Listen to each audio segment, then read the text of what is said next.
Assalamualaikum warahmatullahi wabarakatuh. Sudah melakukan aktivitas fisik hari ini? Pastinya menggunakan masker, jaga jarak, dan selalu cuci tangan. Kali ini kita akan belajar pengertian kebugaran jasmani. Kebugaran jasmani itu sering disebut dengan kesegaran jasmani atau kesemaptaan jasmani. Kebugaran jasmani sendiri berasal dari bahasa Inggris, yaitu physical fitness.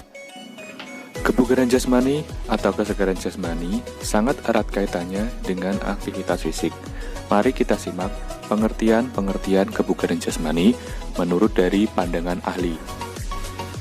Menurut Rusli Lutan, kebugaran jasmani adalah kemampuan seseorang untuk melakukan tugas fisik yang memerlukan kekuatan, daya tahan, dan fleksibilitas.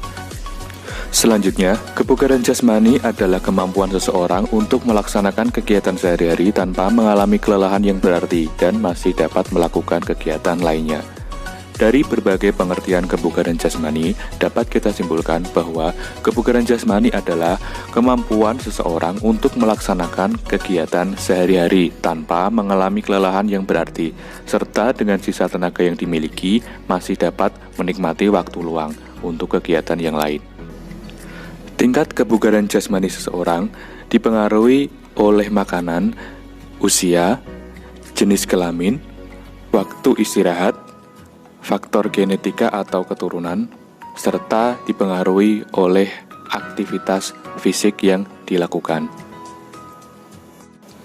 Selanjutnya, kita masuk ke unsur atau komponen-komponen kebugaran jasmani. Yang pertama adalah kekuatan atau strength. Yang kedua daya tahan, endurance. Yang ketiga daya otot atau muscular power. Yang keempat kecepatan atau speed. Kelima kelenturan atau flexibility. Yang keenam kelincahan, agility. Yang ketujuh koordinasi. Yang kedelapan keseimbangan. Kesembilan ketepatan atau akurasi. Dan yang terakhir adalah reaksi. Kali ini kita akan membahas komponen-komponen kebugaran jasmani. Yang pertama adalah kekuatan atau strength. Kekuatan adalah kemampuan dalam mempergunakan otot untuk menerima beban ketika melakukan suatu aktivitas fisik. Contoh latihannya adalah push up, back up, sit up, pull up, squat, lunge. Olahraga yang membutuhkan kekuatan yang baik antara lain tolak peluru, lontar martil, dan angkat besi. Selanjutnya yang kedua adalah daya tahan atau endurance. Daya tahan adalah kemampuan tubuh untuk melakukan aktivitas fisik dalam waktu yang relatif lama secara efektif dan efisien. Daya tahan juga dikaitkan dengan kemampuan seseorang untuk menggunakan sistem kardiovaskulernya dengan efektif dan efisien. Bentuk-bentuk latihan untuk meningkatkan daya tahan antara lain fartlek, interval training, lari 12 menit, lari 2,4 km, cross country, renang, dan bersepeda. Olahraga yang membutuhkan tingkat daya tahan yang tinggi yaitu lari jarak menengah sampai lari jarak jauh. Yang ketiga adalah muscular power atau daya otot. Daya otot adalah kemampuan seseorang untuk memaksimalkan kekuatan dalam waktu yang sesingkat-singkatnya. Contoh latihannya antara lain vertical jump, front jump, side jump. Daya ledak ini sangat penting ketika seorang atlet akan melakukan start atau tolakan saat melakukan lompat jauh. Selanjutnya, kecepatan atau speed. Kecepatan merupakan kemampuan seseorang dalam melakukan gerakan berkesinambungan dalam waktu yang sesingkat-singkatnya. Kecepatan ini sangat dibutuhkan oleh atlet lari jarak pendek atau seorang sprinter. Yang kelima adalah kelenturan atau flexibility. Kelenturan adalah keleluasaan pergerakan otot-otot tubuh, khususnya persendian terhadap penyesuaian gerak yang dilakukan.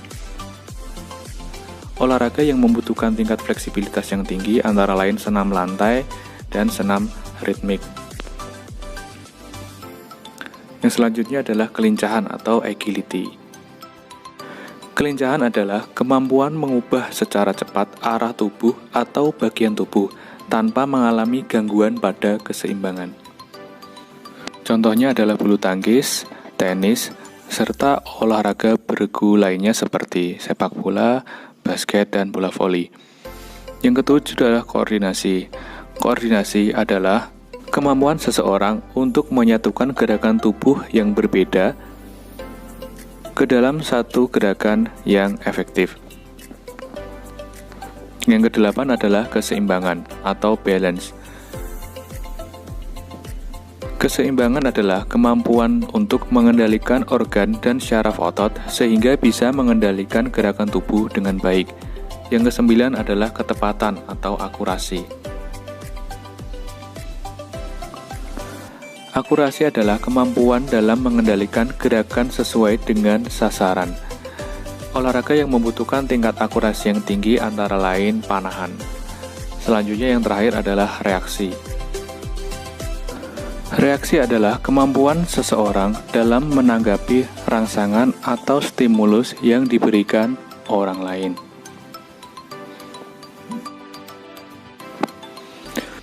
Tetap di rumah, pakai masker, selalu jaga jarak aman, dan jangan lupa cuci tangan pakai sabun.